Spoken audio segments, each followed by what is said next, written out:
Bonsoir, merci d'être ici ce soir pour un conseil concernant le traditionnel, la présentation une documentation d'orientation budgétaire et de délibération annexe pour lequel on a des besoins de les passer rapidement. La date du vote du budget est en principe retenue le 29 pour l'information. Donc merci Madame Castel d'assurer le secrétariat. Merci à la presse d'être là. Et puis Madame Guido, vous faites l'appel s'il vous plaît. Présent. Michel Castel, présent. Thierry Miel. Présent. Gisèle Lucini, présente. Jean-Pierre Froideau, donné pouvoir à Patrick Mars. Gisèle Ernst, présente. Monique de Grandy, présente. Patrick Mars, Présent. Jean-Claude Guérand, Présent. Daniel Caponi, présente. Janine Tavel, présente. Georges Robert, Oui, présent. François Dominique Sins, Présent. Lamouna Bonnefond, Voilà. Couché. Jean-Louis Morena, Présent. Nathalie Leblond, présente. Michel Cocogne, Présent. Isabelle Chemin, présente. Patrice Miraglia, Présent. Claude Ménevaux, Présent. Nicolas Braquet, Présent. Christine Perret, donné pouvoir à Jean Gerbard, Jean Gerbard, Frédéric Salas a donné pouvoir à Alain Daudy, Présent. Ariel Masseglia, Présente. Jean-Luc Lopez. Nous avons une coopération en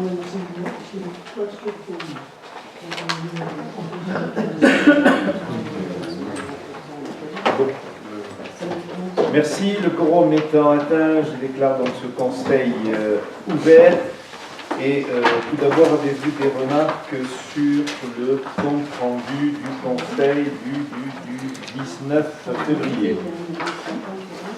Avez-vous des remarques? Comme d'habitude, vu qu'il n'y a pas d'intervention. Qui est contre? Qui s'abstient?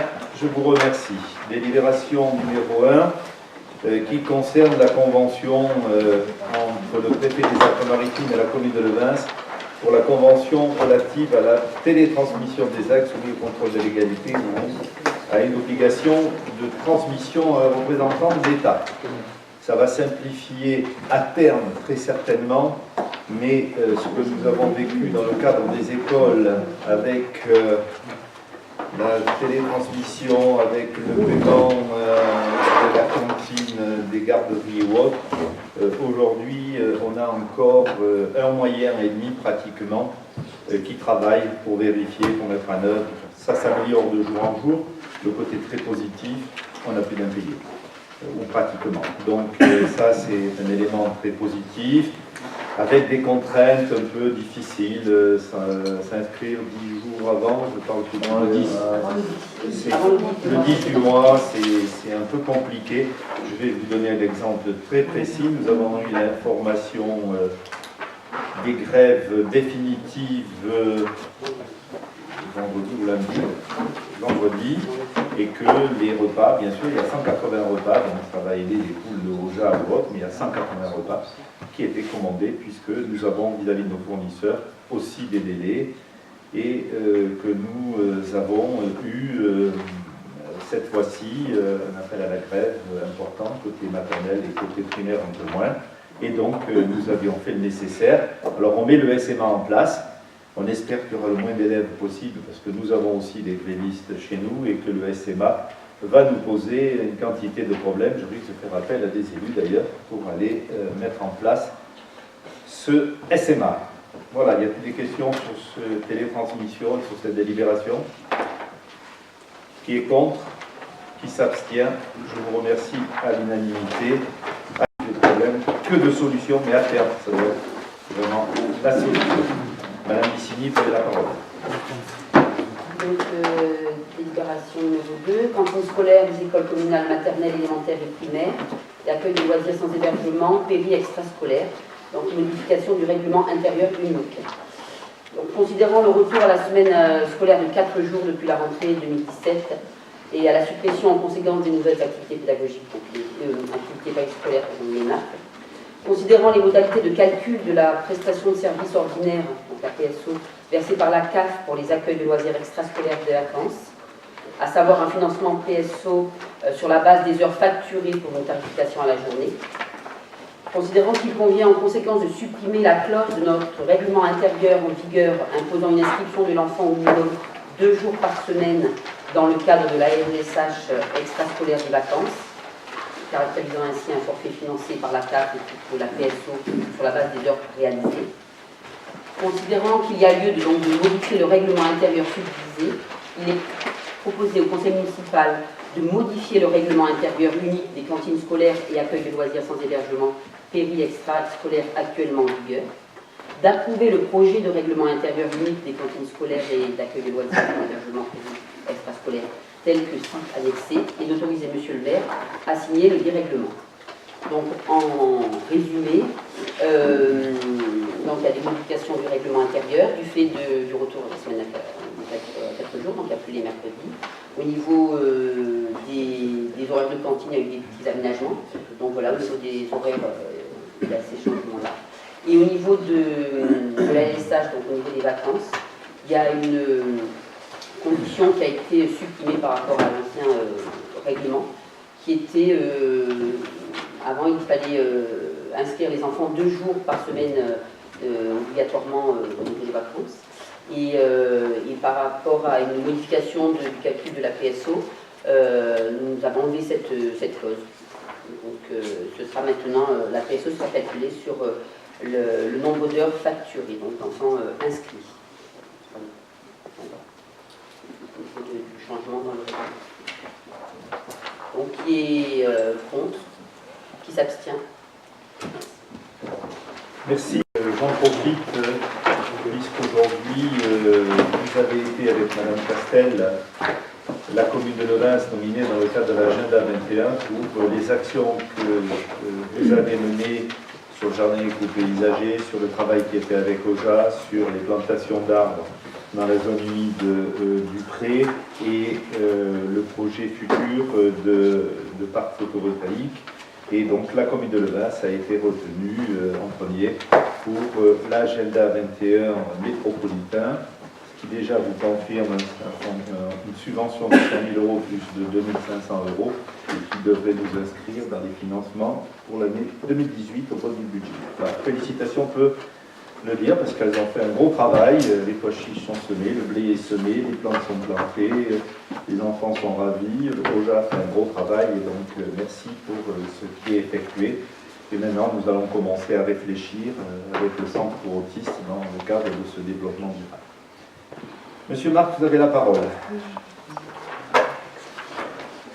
Bien. Débat d'orientation budgétaire 2018. Donc, comme chaque année, c'est un petit peu le prélude au vote du budget de l'exercice en cours. Donc, on a depuis quelques années élaboré un document que l'on fait vivre en fonction des événements et en fonction des bilans des exercices écoulés et des exercices à venir. Ce document comporte 9 parties. Les perspectives économiques, la loi des finances 2018 avec les rectifications qui ont pu avoir lieu sur la loi des finances de 2017, les données financières, le bilan de 2017, les tendances budgétaires et les orientations, la traduction de ces orientations dans le budget, la programmation des investissements, une nouveauté obligatoire, l'endettement et l'épargne, et enfin, en annexe, les travaux métropolitains. Donc, concernant les perspectives économiques, l'économie mondiale devrait enregistrer en 2018 sa plus forte croissance depuis 8 ans. L'OCDE s'inquiète tout de même de l'avoir plafonné si rien n'est fait en termes d'investissement et de désendettement. L'Organisation de coopération et développement économique table sur une croissance mondiale de 3,6% en 2017. Elle la voit progresser à 3,7% en 2018, prévision inchangée, avant de revenir à 3,6% un an plus tard dans les premières estimations pour l'année 2019. En 2017, la France s'est enfin rapprochée du rythme d'activité de la zone euro. Son produit intérieur brut s'est accru de 1,96% contre 1% entre 2014 et 2016. Comme en 2016, la demande intérieure continue à soutenir la croissance. Un investissement des entreprises et des ménages en dynamique, une consommation des ménages plus modérée, les exportations rebondissent dans le sillage de la demande mondiale adressée à la France, après un impact négatif important mais temporaire d'événements exceptionnels en 2016 et début 2017. Cette dynamique devrait se poursuivre pour atteindre 1,7% en 2019. La France devrait sortir de la procédure de déficit excessif européenne en 2018, mais le déficit resterait élevé sur la période. Le point noir de l'économie française reste le chômage. Il devrait continuer à se résorber à un rythme lent. Son taux, qui avait augmenté au troisième trimestre de façon inattendue à 9,7% de la population active, devrait s'établir à mi-2018 à 9,4%, au plus bas depuis début 2012, et à 8,9% fin 2018 et 8,5% fin 2019. L'objectif du gouvernement étant de descendre à 7% de chômage d'ici fin 2022. La majorité des instituts prévoit un rééquilibrage des moteurs de croissance. L'impact des politiques d'offres mises en place depuis 2013 sur la compétitivité des entreprises françaises. Certains instituts retiennent l'hypothèse d'une amélioration des performances à l'exportation et donc un redressement des parts de marché à l'horizon 2019. D'autres maintiennent la tendance baissière du fait des investissements jugés insuffisants dans le secteur à forte valeur ajoutée et d'un coût du travail encore trop pénalisant pour les entreprises. Les prévisions sur les salaires sont hétérogènes. Après 1,8% en 2017, les salaires progresseraient en moyenne de 1,9% en 2018 et 2% en 2019. La loi des finances pour 2018. La loi des finances pour 2018, rectificative pour 2017, ont toutes deux été publiées fin décembre, tardivement donc. Les dispositions de ces deux textes ont une incidence en matière de finances locales. Concours financier de l'État aux collectivités, dotation globale de fonctionnement, DGF, dotation de soutien à l'investissement local, DSIL, solidarité financière, dotation de péréquation, fonds de péréquation des ressources, intercommunales et communales, FPIC, accompagnement des transferts de compétences et la fiscalité avec en première ligne la mise en place du dégrèvement de la taxe d'habitation. Il s'agit de la suppression progressive d'ici 2020 de la taxe d'habitation pour près de 80% des contribuables. Une taxe qui représentait un montant de 21,9 milliards d'euros de recettes en 2016. Dès 2020, 52 communes n'auront plus de contribuables payant la taxe d'habitation et 7000 communes auront entre 0 et 5 contribuables imposables. Cette réforme a été validée par le Conseil constitutionnel. En ce qui concerne les dotations de l'État, après 4 années de baisse ininterrompue, les dotations resteront stables en 2018. Les fonds départementaux de péréquation de la taxe professionnelle sont rabotés de 55 millions d'euros. La DSIL, créée par la loi des finances pour 2016, est reconduite par la loi des finances pour 2017. La loi des finances élargit la compétence de la commission départementale, composée d'élus locaux, de parlementaires, qui donnent un avis sur les projets candidats à un financement par la DETR. La commission est désormais saisie pour un avis de projet dont la subvention au titre de la DETR porte sur un montant supérieur à 100 000 euros contre 150 000 euros auparavant. Les dotations de péréquation du bloc communal, 110 millions d'euros, l'augmentation en 2018 et la dotation de solidarité urbaine de 90 millions d'euros, celle de la dotation de solidarité rurale. Fonds de péréquation des ressources intercommunales et communales, la loi des finances pour 2017 a maintenu à 1 milliard d'euros en 2017 le montant du fonds et reporté en 2018 l'objectif de 2% des recettes fiscales. Gestion des milieux aquatiques et de prévention des inondations. Pour l'exercice de la compétence pour laquelle ils sont compétents, à partir du 1er janvier 2018, les communes et leurs groupements peuvent instituer et percevoir une taxe. Cotisation sur la valeur des entreprises, CVAE, suppression des modalités de répartition de la valeur ajoutée des entreprises, membres d'un groupe fiscalement intégré. Cotisation foncière des entreprises payées par les travailleurs indépendants, exonération de cotisation minimum de la cotisation foncière des entreprises, les travailleurs indépendants dont les chiffres d'affaires ne dépassent pas 5 000 euros. Cette mesure entrera en vigueur en 2019. La perte de recettes fiscales pour les communes et les intercommunalités sera compensée au moyen d'un prélèvement sur les recettes de l'État dont le montant sera calculé à partir du taux des CFE appliqué en 2018. Impôts économiques locaux, de nouveaux moyens sont donnés aux collectivités pour redynamiser le commerce du centre-ville. les communes, les EPCI à fiscalité propre et les départements peuvent à présent instituer un abattement à la base d'imposition à la taxe foncière sur les propriétés bâties des magasins et boutiques dont la surface principale est inférieure à 400 m² et qui ne sont pas intégrés à un ensemble commercial. Pouvant aller jusqu'à 15%, ces abattements peuvent atténuer ou neutraliser les hausses de cotisation de taxes foncières des petits commerces qui, au cours des prochaines années, seront consécutives à l'entrée en vigueur en 2017 des valeurs locatives révisées des locaux professionnels. Les communes et EPCI qui auront mis en place des abattements et auront ainsi renoncé à des recettes fiscales pourront, en contrepartie, augmenter le coefficient multiplicateur de la taxe sur les surfaces commerciales, TASCOM, due par les magasins d'une superficie supérieure à 400 m², actuellement compris entre 0,8 et 1,2. De ce coefficient pourra être rapporté à 1,3%. Également, dans la loi des finances, l'impôt sur le revenu, une année blanche pour 2018, pour un prélèvement à la source en 2019, avec des dispositions particulières pour éviter les effets d'aubaine. L'augmentation de la CSG est déductible de l'impôt sur le revenu à compter du 1er janvier 2018. Le PFU ou flat tax de 30%, 12,8% pour l'impôt sur le revenu et 17,2% pour les prélèvements sociaux, applicables à partir du 1er janvier 2018. Remplacement de l'ISF par l'IFI, l'impôt sur la fortune immobilière. Baisse du taux de l'impôt sur les sociétés pour aller vers un taux unique à 25% en 2022. Diminution du CICE qui passe de 7% à 6% et qui sera remplacé par des cotisations patronales, par un allègement des cotisations patronales à partir du 1er janvier 2019 et modification des seuils des chiffres d'affaires pour les micro-entreprises. Voilà à peu près, c'est une synthèse, hein, il n'y a pas tout ce qui figure dans la loi des finances, mais c'est les grandes lignes que je vous reporte ici. La fin de votre synthèse, elle n'est pas sur le document. Non, je l'ai rajouté. Il me semblait intéressant de rajouter la partie pour les entreprises et quelques parties pour les particuliers.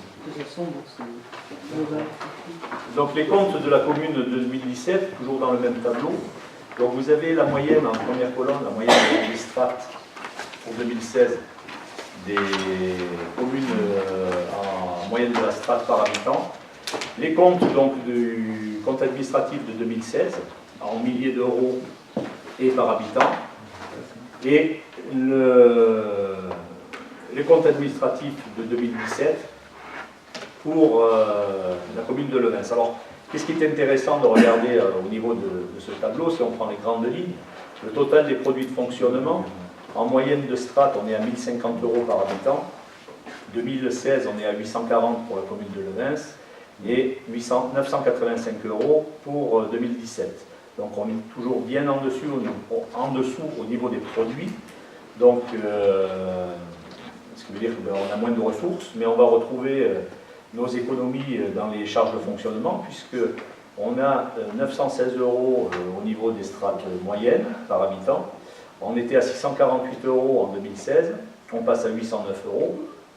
Donc on arrive à dégager malgré tout, en ayant moins de recettes et en faisant beaucoup d'efforts sur nos dépenses de fonctionnement, un excédent qui était de 192 € en 2016, 176 € en 2017, pour une moyenne générale de 134 €. Donc on se situe à 42 € aujourd'hui, au-dessus des moyennes de même strate que notre commune. Ça, c'est pour les opérations donc, de fonctionnement. Concernant les opérations d'investissement, là aussi, des produits en moyenne à 404 €. On était à 335 € en 2016 et 505 € en 2017. Donc, et là où on a une explosion de dépenses, c'est au niveau des investissements. 397 €, on était à 470 en 2016 et on est à 550.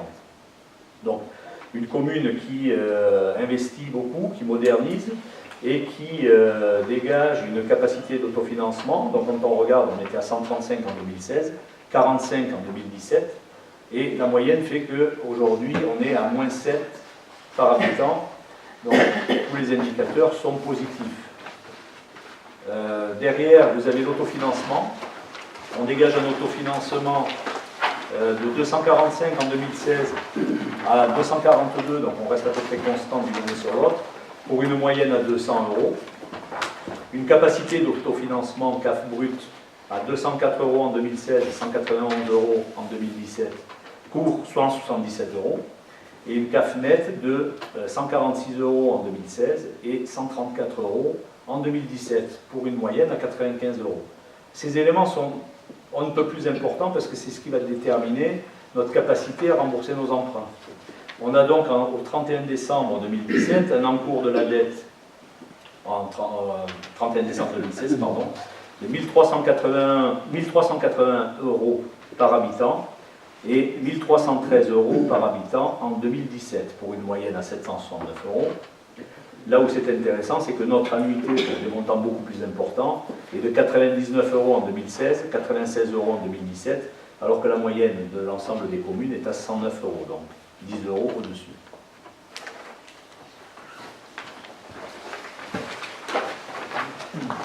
Pour le bilan de l'exercice 2017, donc c'est ce qui sera mis au vote lors du prochain conseil municipal. Les grandes lignes, on a un total de budget de fonctionnement en dépenses à 4 169 427 pour 3 423 468 en 2016. Des recettes à 5 019 992 pour 4 359 381 en 2016.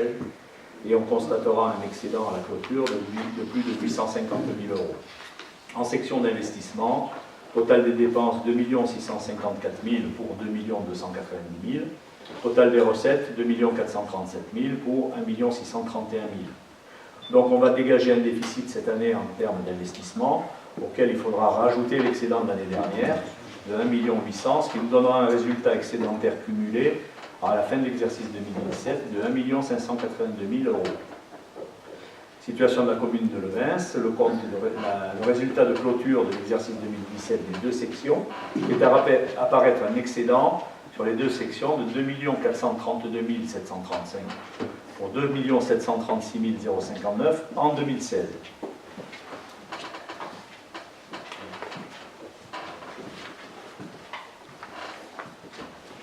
Donc en matière de fonctionnement, les charges à caractère général, elles ont été conformes aux prévisions budgétaires, avec deux décisions modificatives qui ont été nécessaires. La mission de communication concertation publique du projet des traverses, l'assurance dommage ouvrage du complexe sportif du Rivet, les honoraires d'avocats des différents contentieux, la régularisation des cotisations et participations au SDEG sur les années antérieures, des frais supplémentaires pour l'instruction des permis de construire effectués par Miss Côte d'Azur, la facturation de la régie eau Azur avec le contrôle, avec la clôture de facturation de Veolia, des travaux effectués en régie ayant nécessité l'achat de fournitures pour l'entretien essentiellement de bâtiments communaux. On note une augmentation globale de 8,3% par rapport à 2016. Le poste achat de prestations de services concernant majoritairement les services de la restauration scolaire, 214 000 € représentant 75% de l'article en question. Les sorties scolaires et services périscolaires sont en nette hausse, plus 15,3%, mais de la même manière en recettes. Les redevances des services périscolaires, englobant les régies de cantine, sont en hausse de près de 20%, représentant 412 000 €.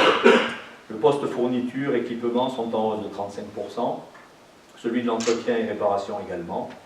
De nombreux travaux ont été réalisés en régie, permettant de réduire le recours aux prestataires externes. Les honoraires, frais d'acte et de contentieux sont toujours très élevés, plus de 26 000 €. Tous les postes où il était possible de faire des économies ont été maintenus.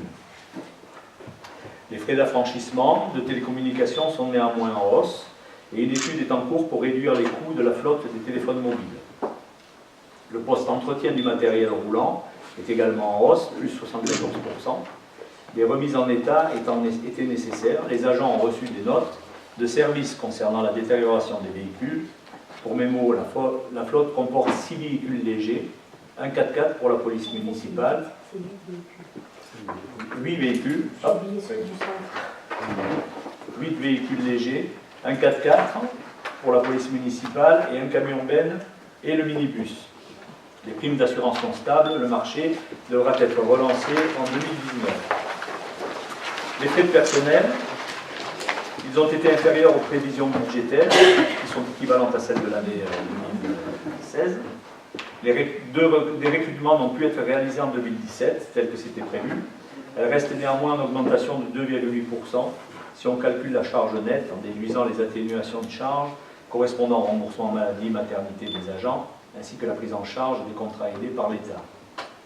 Les frais de personnel représentent 41% de nos dépenses réelles de fonctionnement. Ce ratio représente pour le Vins 329 € par habitant contre 441 € pour les communes de même strate.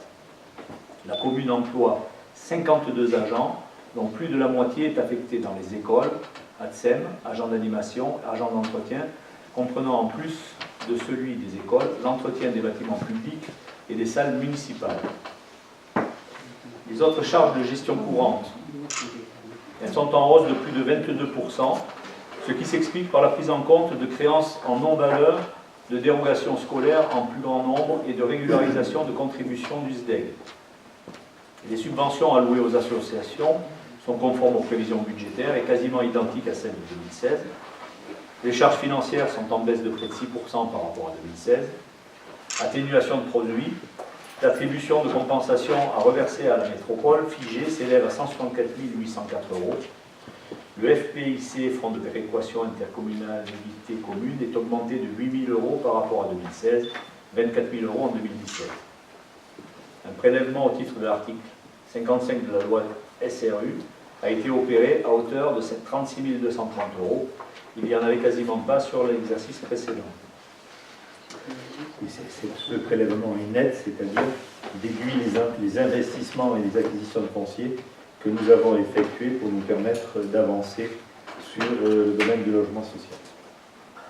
Mais ça représente quand même une part importante. Le montant total est plus de 90 000 €, je crois. La partie recettes, donc comme vous avez vu, il y a eu des augmentations assez importantes. Alors, elles sont importantes en pourcentage, il faut toujours les mesurer par rapport au montant. La partie des recettes est en hausse également. Donc les produits et services, ils ont augmenté de 18% par rapport à 2007. Et comme indiqué précédemment, cette hausse concerne les redevances périscolaires. Et on note une hausse des effectifs sur les temps de cantine, garderie et sur la LSH. Les impôts et taxes, les contributions directes sont en très légère hausse, 1%. Les taux n'ont pas augmenté.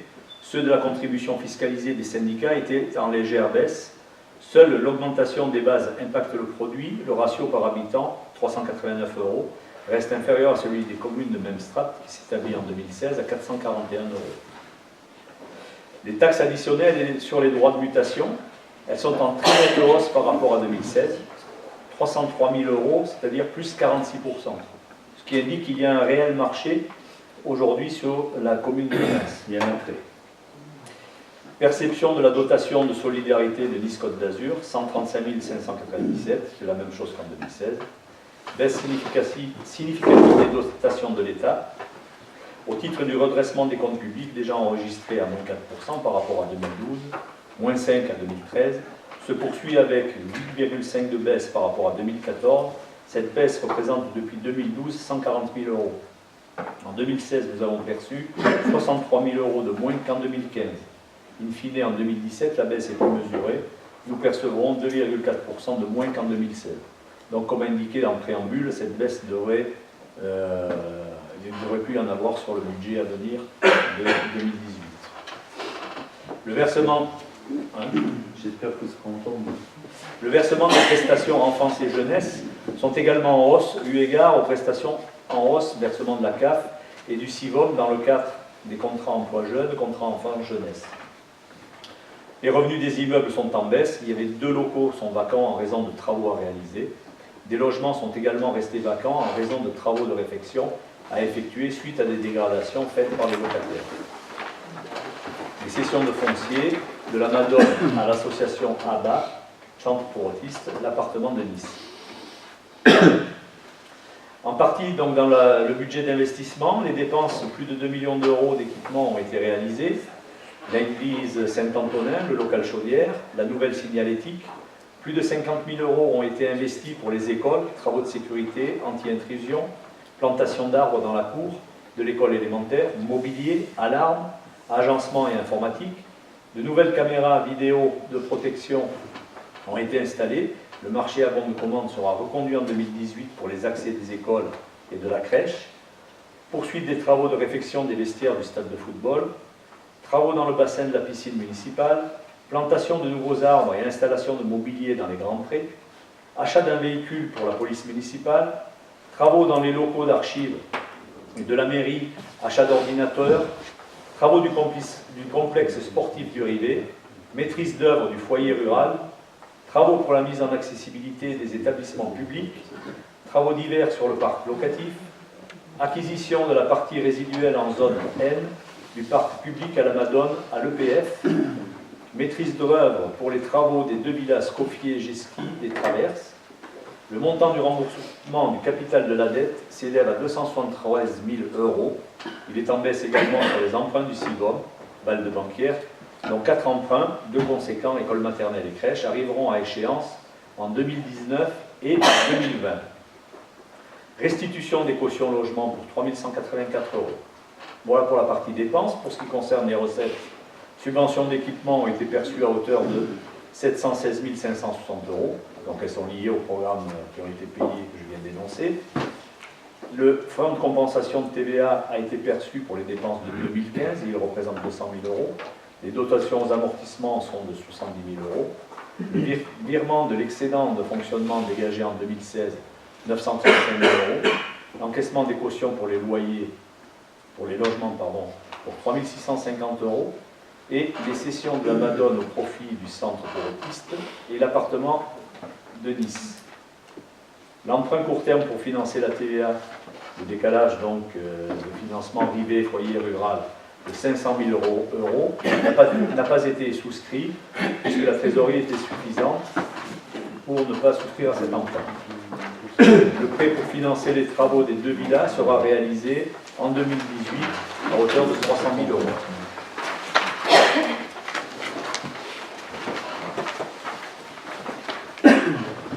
Les tendances, donc quelles sont les tendances budgétaires et les orientations de la commune pour l'année 2018 ? La capacité d'autofinancement de la commune est en baisse de 10% par rapport à 2016, tel que cela vient d'être expliqué. Pour autant, elle parvient à dégager une épargne suffisante pour couvrir sa dette et financer ses opérations d'investissement. Je vous rappelle à ce titre que chaque commune est obligée de dégager un excédent de manière obligatoire, je dirais, sous risque d'être mis sous tutelle, qui doit correspondre au montant des échéances des emprunts, du capital des emprunts. Pour l'année 2018, l'épargne devrait être maintenue, voire accrue, puisque les postes de dépenses, pertes sur créances irrécouvrables, annulation de titres, ne seront pas crédités à hauteur des charges de 2017. Il est vrai que ces dépenses-là sont venues plomber considérablement le budget de l'exercice de 2017 à hauteur de 80 000 €. Les dotations de l'État devraient de plus être stables cette année, donc on ne devrait pas subir de baisse. Les frais de personnel prévus à la hausse dès 2017 le seront en 2018, puisque le gardien du Rivet des espaces sportifs et publics a été recruté en février 2018. Le recrutement de l'agent de sécurité de la voie publique ASVP dans les services de police municipale est en cours, et des agents ont été titularisés en 2017, administratifs et techniques, et un technique le sera en 2018. Les investissements restent essentiellement financés par des ressources propres, épargne brute et subventions.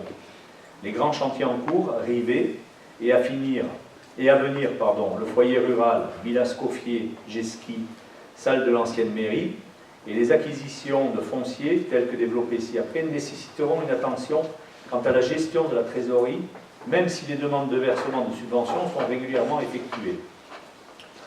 L'emprunt prévu pour la réhabilitation des 2 villas des Traverses, permettant de créer 3 logements sociaux, sera souscrit cette année.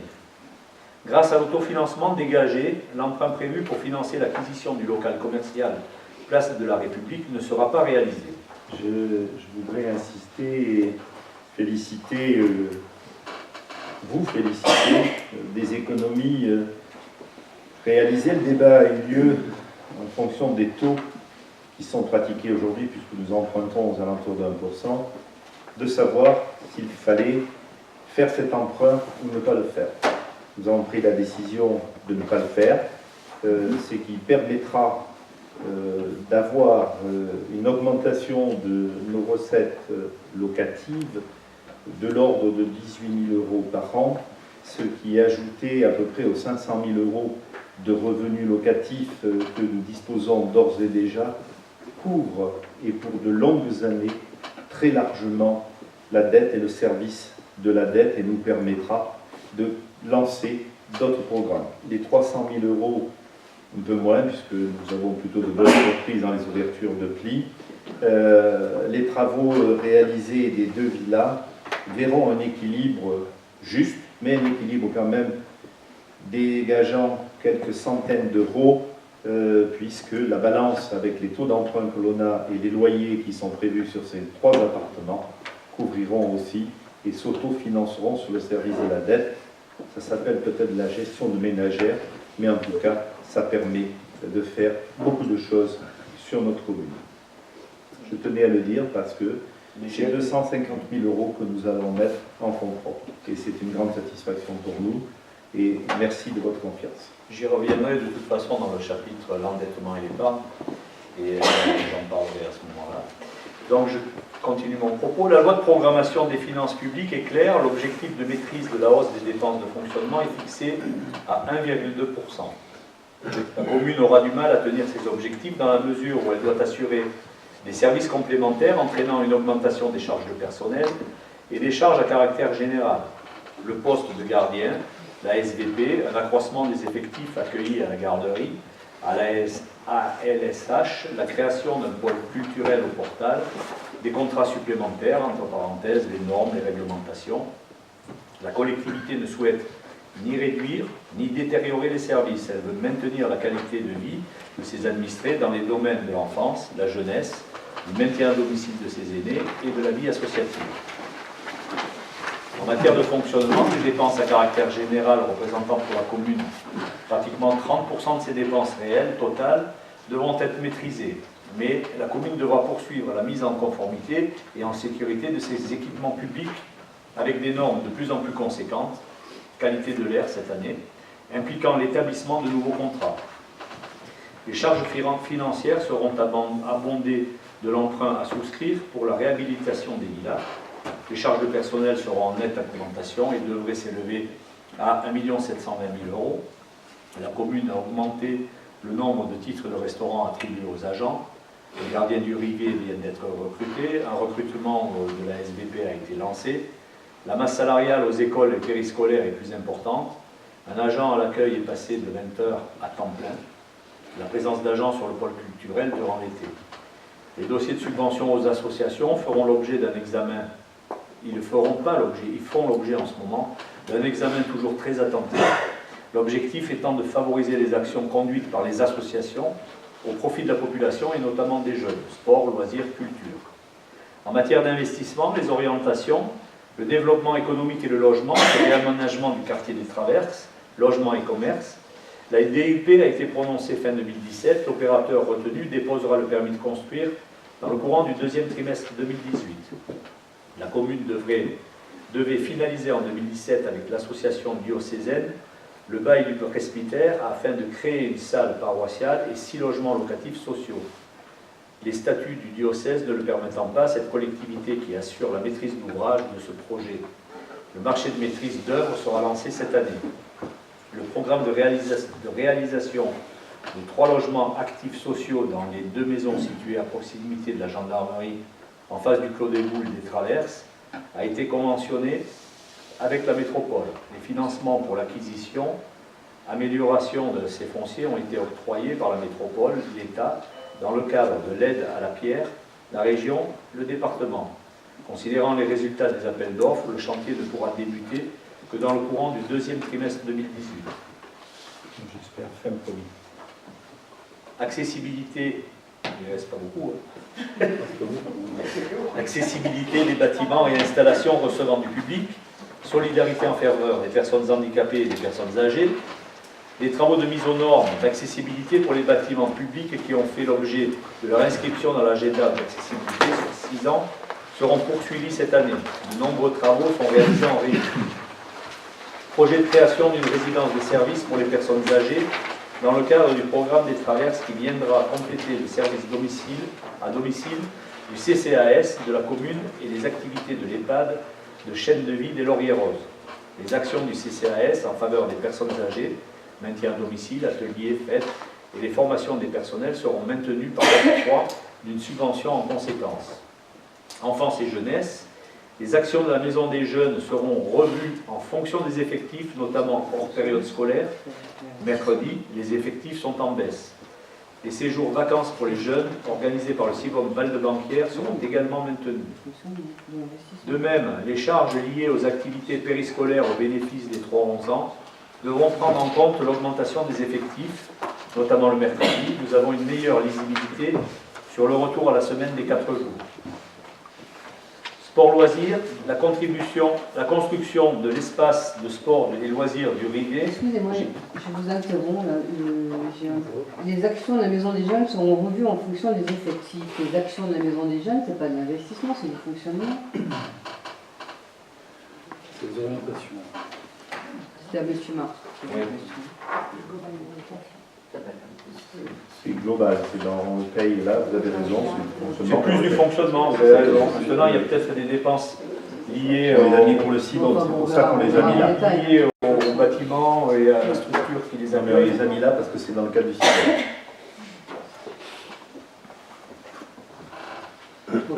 Du coup, vous en étiez, vous déjà. Je sais plus où j'en Vous écoutez. Oui. Oui, oui, sport. Sport et loisirs. Je reprends. Donc, la construction de l'espace sport et loisirs du Rivet, gymnase, studio de danse, halle, le logement du gardien sera achevé fin juin. Ouais, En ça, juin le 16 juin. 16 juin 2018. Ils seront finis mi-mai.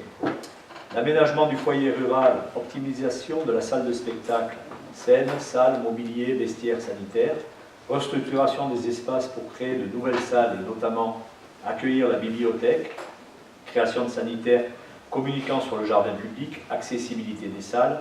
Les financements ont été attribués par le conseil départemental et la région et en attente la DETR. L'appel d'offres sera lancé pour les travaux.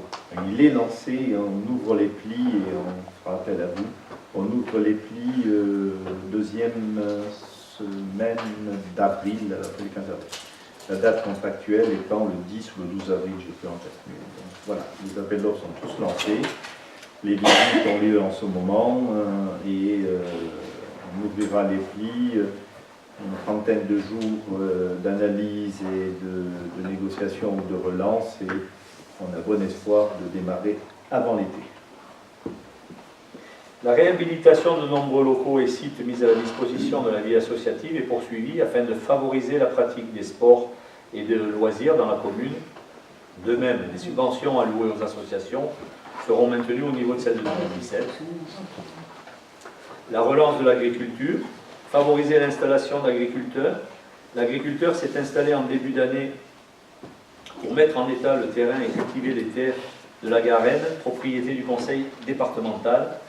Acquisition du rez-de-chaussée du bâtiment de la coopérative où l'actuel moulin est implanté. La commune accompagne la coopérative oléicole pour la construction et l'équipement de nouveaux moulins quartier de la Kumba, financés par les fonds Europe, Région, Département. Acquisition de foncier pour l'installation d'agriculteurs. Où ça, s'il vous plaît? Terrain de berge. Il y aura plusieurs possibilités en cours Noté, d'études. je me demande pas où ça se trouve. Il y a plusieurs dossiers. Berge étant, pour ceux qui connaissent, quand on est au col de la Croix, c'est les chalets en tôle. Les deux Ah chalets. oui, d'accord, je connais bien la commune, mais peut-être le nom, vous ne sais pas. Redynamiser le secteur oléicole et remettre en culture les olivets. L'amélioration du cadre de vie de la population. Poursuite de l'installation de systèmes de vidéoprotection pour sécuriser les accès des écoles, crèches, les points de circulation stratégiques au bas du village, l'espace du Rivet. Maintien des dépenses de fonctionnement et d'équipement. Actions qui permettent d'améliorer au quotidien le cadre de vie de la population et maintien des moyens matériels, des services techniques et administratifs. Poursuite de la restauration du patrimoine bâti et notamment du parc locatif. Donc les fameux appartements qui n'ont pas pu être loués sur 2017, qui étaient en réflexion, qui le seront complètement sur 2018. et qui permettront d'avoir des revenus locatifs plus importants que l'année dernière. Ils sont en réflexion puisque c'est des logements qui nous ont mis à disposition locative et notamment à loyer extrêmement modéré et dont un à la demande des services sociaux. Et le résultat, c'est que nous avons trouvé des logements détruits, mais comme vous ne pouvez l'imaginer. Nous avons bien entendu déposé des plaintes. Je ne sais pas à quel horizon, quand j'ai vu le temps qu'on a mis pour les maisons de la piscine, je ne sais pas à quel horizon nous serons dédommagés.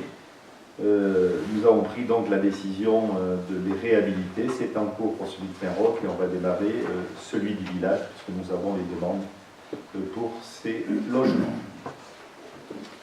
À cela vient s'ajouter les travaux réalisés dans le cadre des compétences métropolitaines, au niveau de la voirie, de l'assainissement, de l'eau potable, des transports, des déchets, dont les principales réalisations et programmations sont listées en annexe.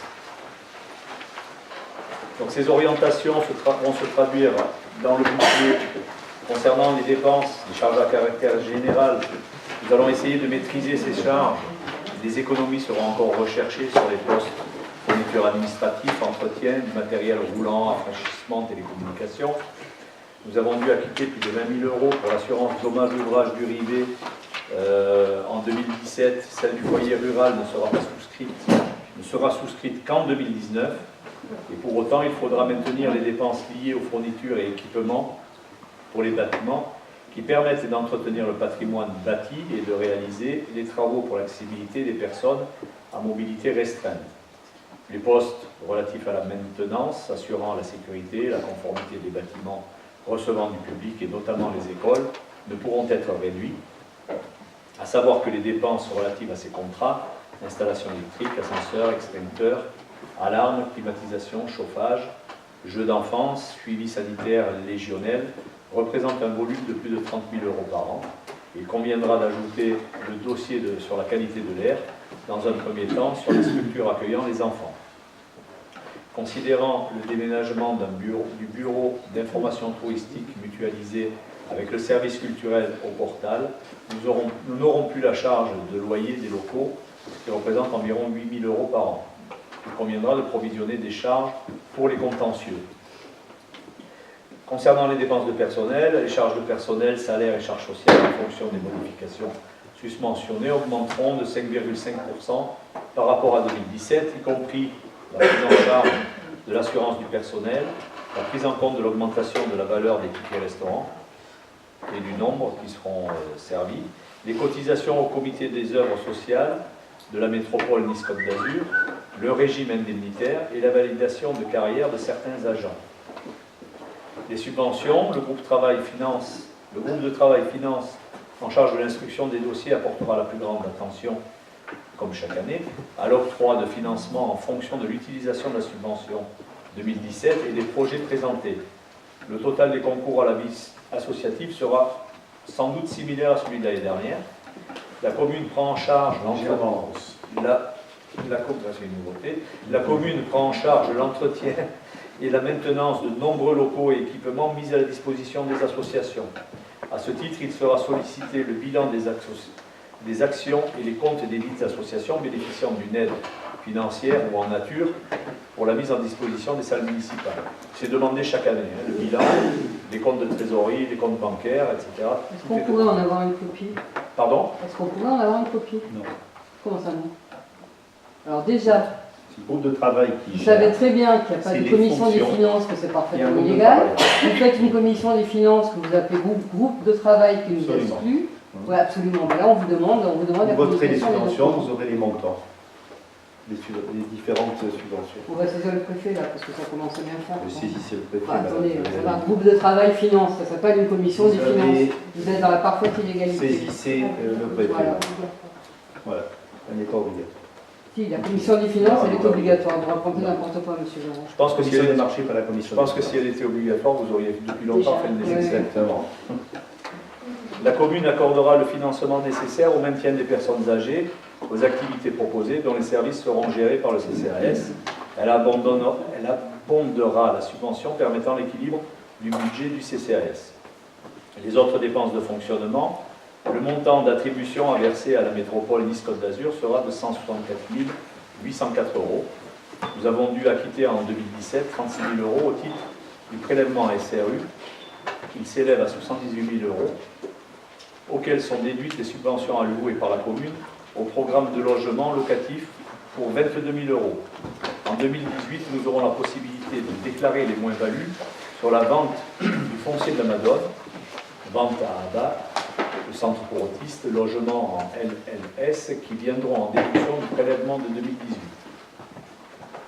Le fonds de péréquation des ressources communales et intercommunales est en hausse. Nous n'avons pas encore reçu la notification des sommes à acquitter pour 2018. Il faut savoir qu'aujourd'hui, on n'a toujours pas les bases d'imposition qui nous permettent de calculer les produits des taxes sur notre budget.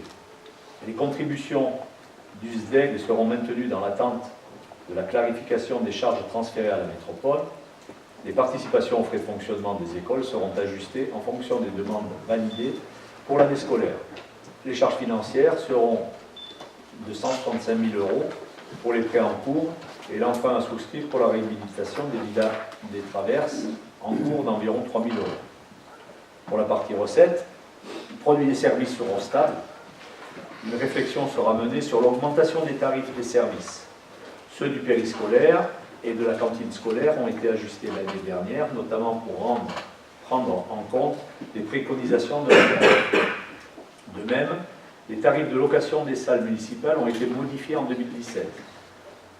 Seuls ceux des droits de place, des concessions dans les cimetières, de la piscine, de la bibliothèque, de la ludothèque, des droits de distillation peuvent être revus. Les recettes du périscolaire cantine seront plus importantes.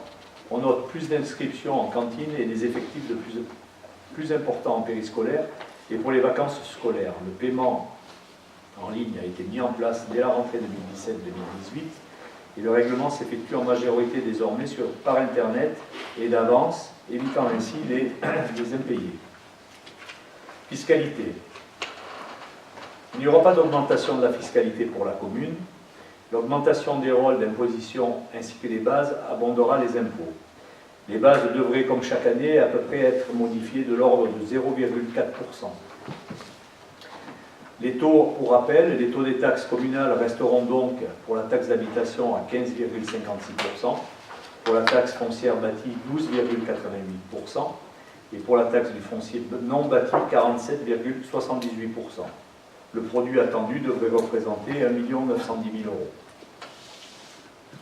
En 2018, l'État versera à la commune les exonérations opérées sur la taxe d'habitation, puisque 2018 c'est la première année qui va voir une partie de la baisse des taxes d'habitation sur certains foyers fiscaux. Le produit des impôts reste nettement inférieur à celui des communes de même strate, représentant 389 € par habitant en 2017 pour 441 € en 2016 pour les communes de même strate. La métropole a entériné l'application d'un taux métropolitain non prélevé jusqu'à présent au taux de 6,4% qui s'appliquera dès 2018 sur la taxe du foncier bâti. En parallèle, le taux de la taxe d'enlèvement d'ordures ménagères a été baissé de 10%, passant de 10,9% à 9,9%. Le produit résultant de l'instauration de cette nouvelle fiscalité permettra à la métropole d'abonder les investissements des 49 communes à hauteur de 140 millions € par an. Pour les administrés propriétaires, cela se traduira par une augmentation moyenne de 10 à 15% de leur impôt. La contribution fiscalisée perçue par le Sivom Val-de-Banquière impacte également la fiscalité locale. Le montant total de la participation s'élèvera à environ 300 000 €, en nette baisse par rapport à l'année dernière. Cela permettra de réduire légèrement les taux d'imposition des trois taxes, environ 0,6% sur la taxe du foncier bâti. Ça s'appelle une baisse d'impôt. C'est-à-dire qu'aujourd'hui, on ne touche pas la fiscalité, donc on laisse les mêmes taux depuis maintenant 4 ans. Les taux n'ont pas changé. Et en plus, comme la contribution fiscalisée du Sivom Val-de-Banquière a baissé d'environ 50 000 €, on va impacter cette baisse sur la fiscalité de 2018. C'est une baisse d'impôt. Je vais vous donner la valeur que ça représente pour un appartement dans le village, c'est de l'ordre de 10 €, et pour une villa avec piscine, c'est de l'ordre de 256, je ne sais plus faire la soustraction, 96 €. Donc c'est une baisse d'impôt. Quand on à côté de ça, on se prend 9, on se Non, prend mais combien je parle de, madame, je vous parle de la commune de Levin, c'est Oui, une baisse bah, d'impôt. vous l'avez voté, la taxe supplémentaire de Oui, oui. 6,4%. Je l'ai voté. Bon, voilà. Je l'ai voté, c'est un noble aujourd'hui. Je l'ai Parce que voté 6,4 moins 0,6, ça fait quand même de toute façon une hausse d'impôt, quoi qu'il en soit. aujourd'hui je parle de ma commune. Ben, votre commune, il va y avoir une hausse d'impôt de toute façon. Oui, je vais vous donner les montants, selon cela. En incluant la baisse de la tome et l'augmentation, c'est le delta. Pour la villa, c'était 156 € si nous n'avions pas Vous appliqué savez, la pour les baisse. gens, ce qui compte, c'est combien ils ont à payer au bout du compte. Hein. Mais oui, c'est Donc, voilà. le bout du compte. Qui paye à la métropole ou qui paye C'est à la le bout du commune. compte que je vous donne, c'est Voilà. plus 156 € sans la baisse du CIVON, et c'est 140 € de plus avec la baisse du CIVON. Pour un appartement, Donc, c'est 70 oui, € d'accord. sans la Donc, ça baisse du fait une CIVON hausse. et 62 € avec la baisse du CIVOM, incluant la baisse de la tome et l'augmentation Ok, de 6,4%. j'ai bien entendu, il n'y a pas de problème. Voilà. Donc, Non, mais c'est une hausse. je vous le dis, c'est dans le total de l'impôt. Vous avez raison, c'est bien le total qui compte. Pour rappel, la contribution du CIVOM résulte des coûts de revient des domaines de compétences suivants. Oui, absolument. La petite enfance, pour 250 000 €, crèche, relais des assistantes maternelles, et toutes les actions concernant la parentalité et le handicap. L'enfance et la jeunesse pour 66 000 €, séjour, intercentre, le fonctionnement de la maison des jeunes. Le social en complément du CCAS, portage de repas à domicile et intervention des aides ménagères le week-end.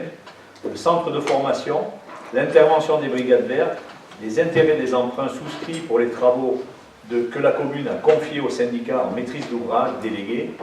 12 600 €, le capital de la dette est lui remboursé directement par le budget de la commune. À titre d'exemple, simulation réalisée avec une valorisation des bases établies sur la valeur locative du bien. Donc on a impacté à 0,4% le montant des bases. Le montant total de la taxe foncière pour un propriétaire sera augmenté pour un appartement de 62 € par an et pour une villa de catégorie moyenne de 140 € par an. C'est toujours les deux mêmes feuilles d'impôt, c'est-à-dire c'est une simulation réelle que nous effectuons en permanence et que nous suivons dans tous les éléments.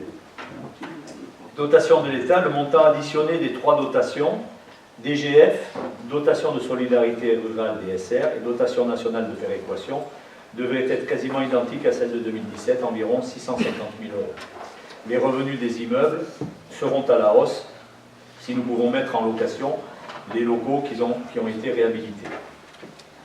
Donc il faut terminer les réhabilitations et trouver des locaux. Concernant les investissements, les dépenses d'équipement comprennent les reports et les nouveaux crédits des programmes à l'étude ou engagés. Elles sont définies dans les paragraphes et pages suivantes. 5 860 000 €, 5 860 000 € restent à réaliser et seront reportés en dépenses, essentiellement les programmes du RIB pour 1,8 million, le programme du foyer rural pour 2,6 millions et les deux villas pour 335 000 €. L'achat de la coopérative pour 180 000 €. 3,6 millions d'euros seront reportés en recettes, subventions du foyer rural, les emprunts et les deux ventes prévues en 2017.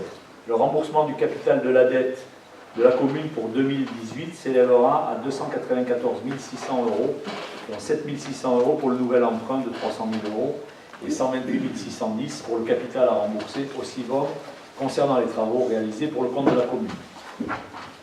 La partie des recettes, on touchera le FCTVA de 2016 qui devrait être de 210 000 €. L'ensemble des sessions non réalisées en 2017 sera reporté. Il s'agit du dernier terrain de la Porte Rouge, la Fibia et un terrain sur le chemin René Pouchol. Les subventions reportées sur tous les travaux engagés, RIB, foyer rural, réhabilitation d'anciennes mairies, réfection des villas des traverses et pour la création de 3 logements.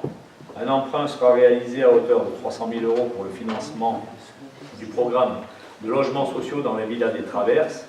à un taux indexé sur le livret A. L'amortissement sera de 70 000 €. Le virement de la section de fonctionnement à la section d'investissement compte administratif de 2017 pour 850 565 €. Et le virement prévisionnel que l'on envisage de dégager de 700 000 €. La programmation des investissements, considérant les travaux importants engagés et à venir, d'où le montant des reports, les nouveaux crédits d'investissement seront essentiellement prévus pour les travaux d'accessibilité et de mise en sécurité et de réhabilitation du patrimoine, l'achat du matériel dédié au complexe du Rivet. L'amélioration du foncier bâti représente d'importants crédits reconduits chaque année dans l'opération 17. Les grands chantiers du Rivet et du foyer rural à eux seuls représentent plus de 60% du budget d'investissement. Concernant les services administratifs, renouvellement des postes informatiques et aménagement du local à archives. Concernant le hameau de Plan du Var, aménagement divers de l'école, de la salle polyvalente et de la mairie annexe poste, équipement et mobilier éventuel. Pour ce qui concerne le foncier bâti, réhabilitation du patrimoine bâti, travaux de réfection de la salle de l'ancienne mairie et des menuiseries extérieures de l'immeuble dans le jardin public, poursuite des travaux de mise en accessibilité des ERP, marché de maîtrise d'œuvre pour la réhabilitation du presbytère, réhabilitation de 3 logements locatifs sociaux dans les 2 villas des Traverses au-dessus de la gendarmerie, réfection du patrimoine locatif, travaux de la maison du Portal, centre culturel, travaux dans le restaurant Ex-Fourchette. Concernant les écoles, travaux de sécurisation des accès, pose de caméras de vidéoprotection, achat de matériel et mobilier, école, cantine, ASH, équipements sportifs et loisirs, fin des travaux sur le site du Rivet, réhabilitation et extension du foyer rural, début des travaux au premier trimestre 2018, poursuite des travaux d'aménagement des Grands Prés et de ses abords, vidéoprotection, poursuite des installations sur le marché à bon de commande, travaux de réseau et voirie, travaux réalisés en coordination avec les services de Discode d'Azur et de SDEG et de Télécom, acquisition de matériel et d'outillage des services techniques, acquisitions diverses, acquisition du local commercial Place de la République, acquisition du foncier en zone naturelle Col des Millons. En ce qui concerne les ventes, en dehors des produits des 2 ventes reportées, un terrain en zone UI à proximité de la steppe sera vendu. Donc 2 nouveautés par rapport aux documents qui existaient l'année précédente, c'est l'endettement et l'épargne brute. Le capital restant dû des emprunts communaux s'élève au 31/12/2017 à 5 900 000 €. Le capital restant dû des emprunts souscrits par le CIVOM Val de Banquière pour le compte de la commune est de 475 000 €, travaux réalisés en maîtrise d'ouvrage délégué, soit un encours de 6 375 000 €. Soit tout de même 1 625 000 € d'écart. Pardon 340. Trompé. Voilà, ça augmente la phrase. Donc, soit tout de même 1 625 000 € d'écart avec le chiffre de 8 millions avancé par le groupe de l'opposition. L'indicateur de désendettement au 31 décembre 2017, c'est l'encours de la dette sur l'autofinancement brut. Il est de 5 ans et demi. On déclenche un seuil d'alerte quand il est supérieur à 8 années.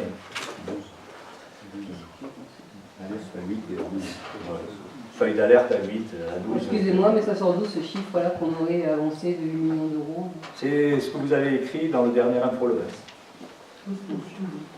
Le coefficient d'endettement, encours de la dette sur les recettes de fonctionnement, 1,33, seuil d'alerte 1,8. C'est l'encours représente 1 an et demi de fonctionnement. La commune a eu recours à l'emprunt pour financer la réhabilitation de logements locatifs et de locaux professionnels commerciaux, acquisition foncière, résidence Saint-Vincent, ancienne gendarmerie, Plan du Var, Villa des Traverses et l'immeuble Bélé. L'acquisition du SSR des Lauriers Roses, divers travaux publics, les travaux de construction du complexe sportif du Rivet et le foyer rural, l'acquisition du parc public de la Madone. 28% de l'encours de la dette concerne des biens qui produisent un revenu locatif. Le produit des revenus locatifs couvre à lui seul l'annuité de la dette de la commune. 50% de l'encours concerne des travaux du complexe sportif du foyer rural. Le Sivom Val-de-Banquière a souscrit plusieurs prêts pour le compte de la commune. La construction de la crèche et de l'école maternelle, les travaux de protection du hameau de Plan du Var, chute des blocs. Tel que nous l'avons indiqué début 2019 et 2020, les emprunts de l'école et de la crèche arrivent à échéance, représentant un remboursement de capital restant dû de 170 000 €. 3 emprunts de la commune ont été réaménagés à la Caisse régionale du Crédit Agricole, représentant une économie de plus de 270 000 € sur la durée des prêts. Cette renégociation, si elle ne diminue pas la dette, nous permet d'augmenter notre excédent brut d'exploitation de 31 230 € par an. D'autres emprunts seront également réétudiés en fonction des frais de réaménagement et des taux proposés par les organismes bancaires. La non-réalisation du prêt de 250 000 € pour l'achat du local commercial sur une durée de 20 ans à un taux de 1,65% aurait représenté une annuité de 14 700 €. Concernant ce montant-là, c'est la proposition qui nous a été faite par le Crédit Agricole. Le loyer du dit local apporte une recette annuelle de 18 000 €. Les deux opérations augmentent ainsi notre excédent brut d'exploitation de pratiquement 50 000 € par an. Le nouvel emprunt pour la réhabilitation des villas des Traverses va augmenter l'encours de la dette de la commune de 300 000 €. L'annuité, taux établi sur le livret A 0,75 plus 0,60, donc de variable, les logements plus, soit un taux global de 1,35%, sur un prêt de 25 ans, sera couvert par les revenus locatifs des 3 appartements réhabilités, soit environ 14 000 €. Fin 2018, l'endettement de la commune diminuera et s'établira comme suit. On a une dette au 31/12/2017, donc 6 375 000 €, 6 345 000 €.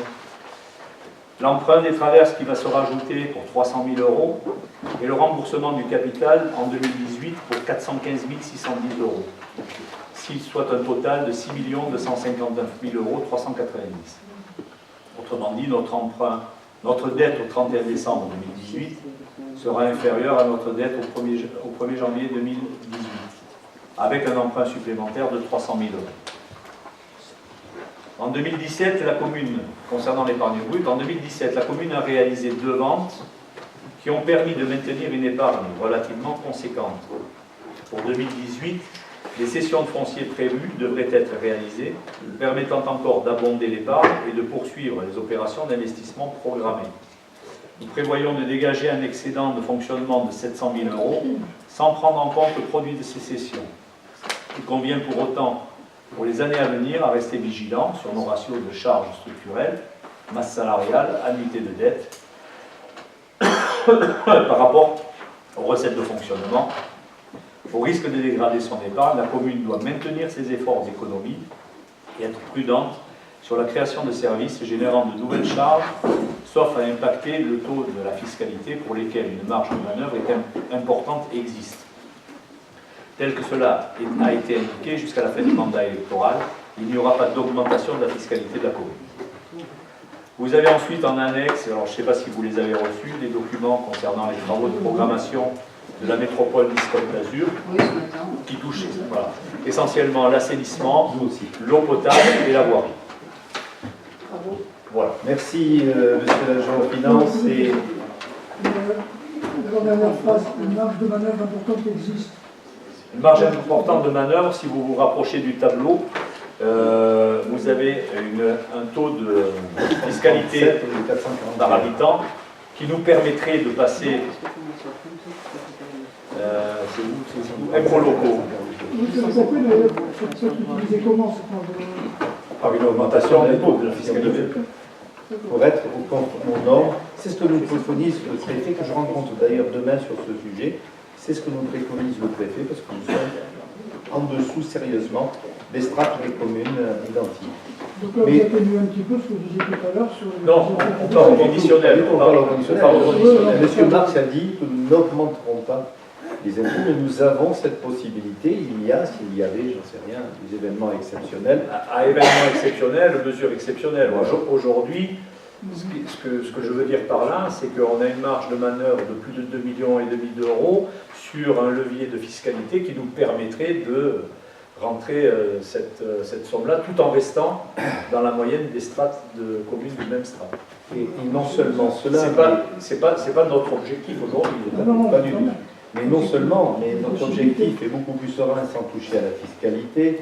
Patrick Marx nous a dit que la renégociation des prêts qui est en train de se continuer sur des prêts que nous avions dans un autre établissement, nous sommes en train d'évaluer les taxes qui seraient nécessaires pour ces renégociations.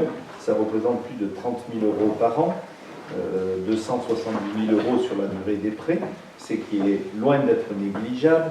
Le financement en fonds propres de Malo-Sénat plus la mise aux normes du loyer du bar à côté représente environ 20 000 euros par an, ce qui nous donne encore une capacité d'emprunt, 300 000 euros que nous allons emprunter pour les villas, c'est de l'ordre de 3 000 euros de charges supplémentaires.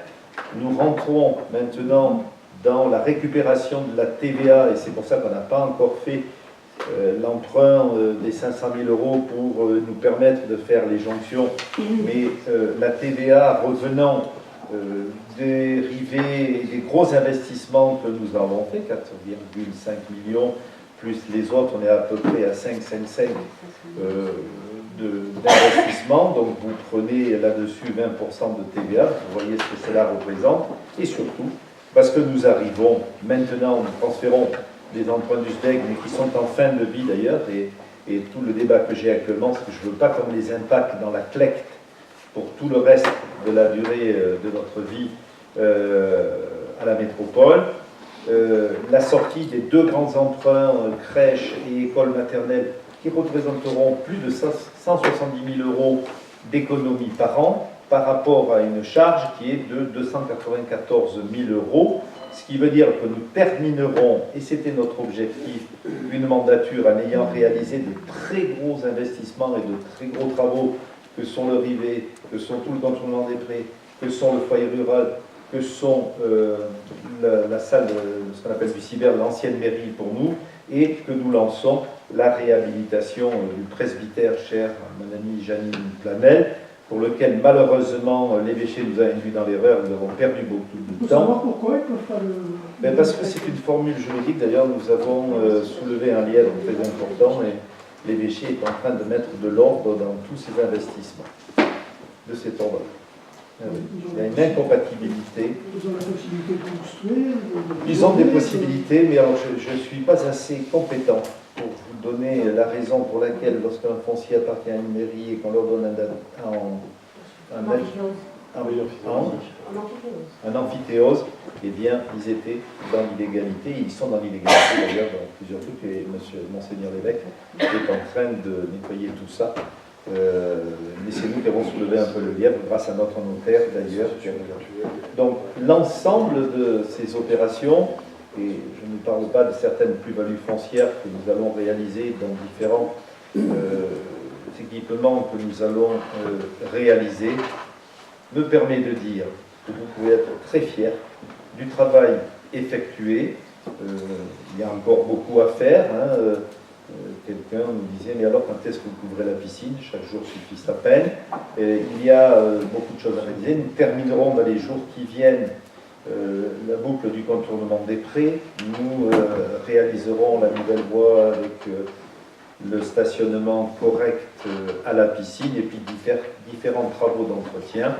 Et j'ose espérer que dans le plan d'investissement des 140 millions d'euros annoncés par la métropole, le cheminement piétonnier, au moins jusqu'au rond-point de la Tête du Cheval, mais vraisemblablement jusqu'au lotissement des Cyprès, sera réalisé d'ici fin 2019, ainsi qu'un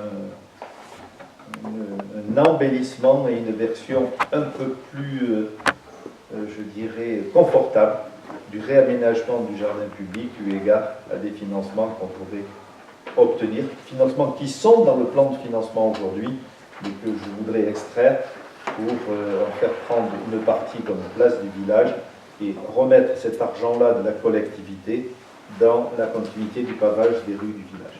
Voilà, mesdames et messieurs, ce que je voulais vous dire. Je remercie toute l'équipe qui a travaillé autour de Valérie Guido. Ce n'est pas une simple affaire. c'est vrai que nous serrons toutes les dépenses, que nous avons lancé un programme colossal au vu de l'accessibilité, au vu de ça, d'autres choses, de la remise en état de toutes nos salles, de tous nos appartements. Je peux vous donner un chiffre, c'est en centaines de milliers d'euros, les volets par exemple.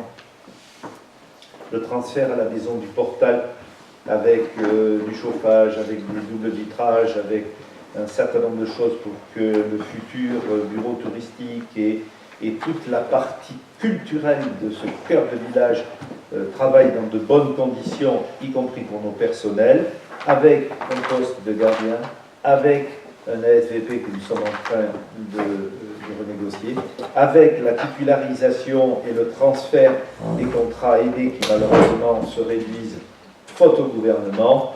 Vous pouvez être fiers, mesdames et messieurs, du travail effectué. Merci mon cher Patrick, mais je pense qu'en 25 ans, j'ai jamais eu autant de confort à présenter un budget, et je voudrais dire très simplement que Louis XIV ne sera plus là, mais que Versailles, Rivet, Foyer Rural ou autres seront bien là pour de nombreuses années encore avec une dette extrêmement réduite. Merci. Merci, monsieur Véran. Vous avez des questions? Ben oui, On est c'est là pour un y débat répondre. d'orientation budgétaire, c'est pas un monologue que je sache. Non, non. Donc on a quand même quelques questions. Moi je vois comment ça se passe avec Miss Côte d'Azur, les travaux de voirie, d'assainissement, etc. Qui c'est qui décide ou est-ce que sont prises des décisions? Dans mon bureau. Dans vos bureaux, c'est-à-dire c'est vous Ici, qui dans le décidez. bureau de la mairie, avec le directeur des services techniques et la DGS. D'accord. Donc première question, qu'est-ce que c'est cette création de voirie pour 250 000 euros? Vous savez qu'à regarder en face, elle est Non, juste non, en mais d'accord, face. vous avez là, comment ça en Elle est fait? juste en face, c'est ce qui permet d'accéder au pôle agricole du département. C'est-à-dire, ça fait à peu près 500 mètres, quoi, c'est ça? 250 000 euros pour 500 mètres. Il n'y a pas, Même peut-être pas. pas 500 mètres. Même pas. Tout à fait, oui, il y a 500 mètres, oui. Ça fait cher le pôle agricole, hein? Non, mais, chère madame, Non, mais ça fait cher le pôle Non, mais chère agricole, madame, sachant, chère attendez, madame, laissez-moi vous finir avez, quand il même, me laissez-moi finir, s'il non, vous non, non, plaît. il me semble que Sachant qu'on a sur la commune énormément de commission terrains, d'appel d'offres. on a sur la Sans- commune énormément de terrains agricoles ou à vocation agricole qui sont accessibles très facilement. Donc là, vous allez pouvoir vous glorifier d'avoir mis énormément d'argent dans un pôle agricole. Pas moi. C'est pas de l'argent. C'est pas moi, c'est le département et la métropole. Donc, Nous, c'est nous pas de avons l'argent mis- public. Nous avons mis que 50 000 euros. Bien sûr, les 6,4% d'augmentation là qu'on va se prendre sur les impôts fonciers, c'est pas nous qui finançons tout ça non plus. Mais jusqu'à C'est pas présent, grave. Hein. Jusqu'à présent, madame, est-ce que vous aviez financé beaucoup de choses? Est-ce que vous savez au moins, ce m'étonnerait d'ailleurs, comment est financée la métropole jusqu'à présent? Non, attendez, là, je vous pose une question Non mais simplement. parce répondez-moi, que est-ce que vous c'est savez très comment... facile là. Est-ce que vous savez comment était financée la métropole jusqu'à aujourd'hui? Jusqu'à présent, on était contre la métropole. Non, Parce mais que ça permet je compte justement. tout, ça c'est une donnée constante. Mais je vous dis, est-ce Ça que vous permet savez- justement de est-ce pouvoir que vous sectoriser les savez dépenses. comment, répondez à ma question, Mais non, est-ce que je peux vous pas répondre à savez votre question, c'est moi qui comment vous pose des était questions. financée la métropole jusqu'à Vous allez nous aujourd'hui? dire puisque vous savez. Vous tout. n'avez aucun impôt depuis que le temps que la métropole investit, travaille et fait ce que nous n'aurions pas eu les moyens malgré Par les exemple, subventions, 250 000 euros pour moins de malgré 500 les mètres de subventions, plage. malgré les Ça subventions s'appelle jeter de l'argent par les département, fenêtres. nous n'aurions pas pu faire le 10e de ce que nous avons fait. Bien sûr, Et mais ça va, on était va pas payé en par parler les sur la métropole, entreprises c'est seulement. merveilleux. Était payé par les entreprises. Or, aujourd'hui, les services de la métropole s'adressent essentiellement aux particuliers, la collecte des ordures, Bien sûr. le transport à 1 euro, Et ça, c'est le gratuit, revêtement bien des trucs. sûr. C'est bien le fonctionnement. Et donc, aujourd'hui, nous étions arrivés, de par la baisse des dotations de l'État, quand on a créé la métropole, on était à 70 euros grosso modo, nous sommes aujourd'hui à 0 par habitant qu'il a fallu absorber. Et nous n'avons pas appliqué l'impôt depuis 7 ans. Donc, il y Nous avait aurions un dû peu le faire. moins- Nous aurions dû le faire. L'erreur d'Estro, c'est de ne pas avoir fait l'augmentation avant. Oui, Voilà. bien sûr. Il y a Bien. énormément Donc, quant à la d'argent qui est voie, gaspillé. si Bon, là, vous c'est savez pas faire exemple, des hein. voies, si vous savez faire des voies beaucoup moins chères avec de l'assainissement, Non, je dis simplement avec que des pour réseaux faire de d'incendie, l'agriculture à avec des Levins, routes il n'y a peut-être pas besoin de mettre de l'argent dans des voies, pour des créations de voies, Madame. pour aller faire de l'agriculture sur des terrasses qui sont des terrains qui ne sont pas des terres arables, alors qu'on a des terres arables à profusion qui sont absolument accessibles. C'est marrant Voilà, parce que c'est tout. la Alors je Chambre vois d'agriculture 250 et 000 euros, l'État, je me dis, bah bonjour. la quoi. Chambre d'agriculture et l'État ont validé les terres les terres de Il y a la, peut-être de la de Garenne l'argent comme terre qui pourrait arabe, être mis. Oui. comme terre Oui, oui, arabe d'accord. et terre permettant Ils les ont validés tout seuls l'exploitation. dans leur coin, c'est absolument pas. On avait les cartes des terres arables dans le PLU de 2012 Madame, et ça c'est ne pas faisait moi qui absolument les ai pas partie validés. des terres arabes. C'est pas moi Donc qui là, les ai à un moment, validés, vous pouvez c'est le raconter ce que département, vous voulez, c'est bien la sûr. direction de De toute façon, c'est pas le propos. et la C'est chambre un endroit où il n'y a d'agriculture. pas d'eau, c'est un endroit où les terres ne sont pas Qu'est-ce que vous arables. allez voir en ce Vous moment, pouvez c'est dire pas ce que d'eau, les vous puits sont voulez. tous pleins. Et nous avons des terres ailleurs qui sont accessibles sans le moindre frais. Donc mettre 250 000 € là-dedans, j'appelle ça une gabegie. Voilà. D'accord. Donc après, on peut expliquer qu'il faut de l'argent pour la métropole, pour faire de l'investissement dans des gabégies. On est d'accord. En tout cas, vendredi prochain, nous installerons officiellement M. Mamelou comme agriculteur. La deuxième sur question cette que je veux vous terre. Avec un poser, accès. c'est vous parler de continuer la boucle du contournement des prés. Ça c'est pareil, qui c'est qui prend les décisions de ces aménagements des prés? Le conseil. On va faire, non pas le conseil, parce que c'est jamais passé au conseil municipal, La majorité. c'est jamais passé à la métropole non plus, ni au bureau, ni au conseil Mais pourquoi voulez-vous métropolitain. qu'on passe à la métropole? Elle ne finance pas. C'est pas la métropole qui Pas du finance tout. la voirie de contournement Pas du des prés. Tiens, La dotation cantonale, chère madame. oui, ben bien sûr, pourquoi ça paraît là-dedans alors? C'est la dotation cantonale qui le fait. Mhm, Le conseil, la métropole a financé le doublement de la voie d'accès des prés. Crédit 2018, suite travaux contournement du Grand Pré 2017. C'est le Il y en a contournement pour des 60 prés. 400 €. C'est le contournement des prix et c'est la dotation cantonale qui est versée à la métropole et c'est la métropole qui est l'acteur de la dotation cantonale. Moi, je vous dis simplement qui c'est qui prend les décisions de ces travaux, sachant qu'il n'a pas été question de refaire des voiries, mais qu'il a été question de réduire les grands frais.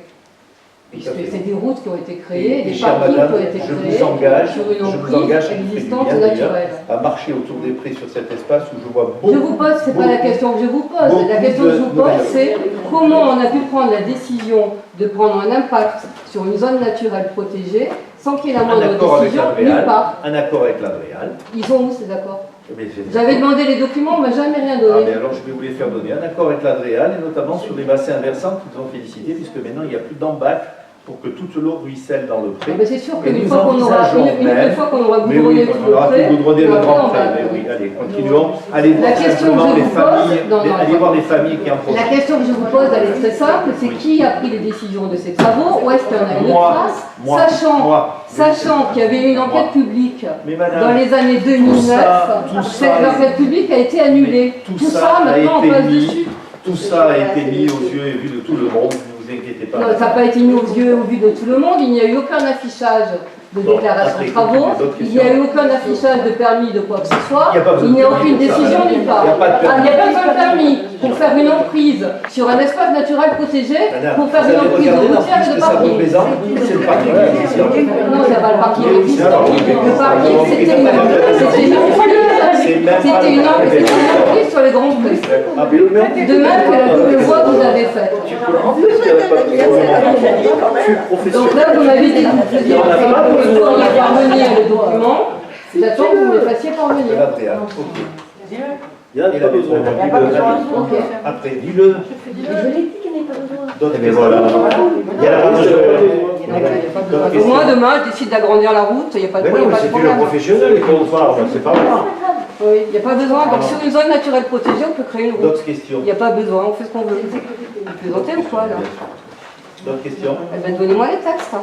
J'ai posé la question officiellement Bien. à M. D'autres questions. Véran et à Mme Guidot il y a plus d'un an. J'ai Mesdames. jamais eu la moindre réponse. Et messieurs, s'il n'y a pas d'autres questions. Donc c'est facile, hein. Vous avez tous la science à fuse. Non, C'est peut-être parce qu'il y a pas de cette salle, comme ça. en vous remerciant, Bah, c'est sûr. mesdames, je clôt pour ce conseil municipal et je vous remercie de votre participation.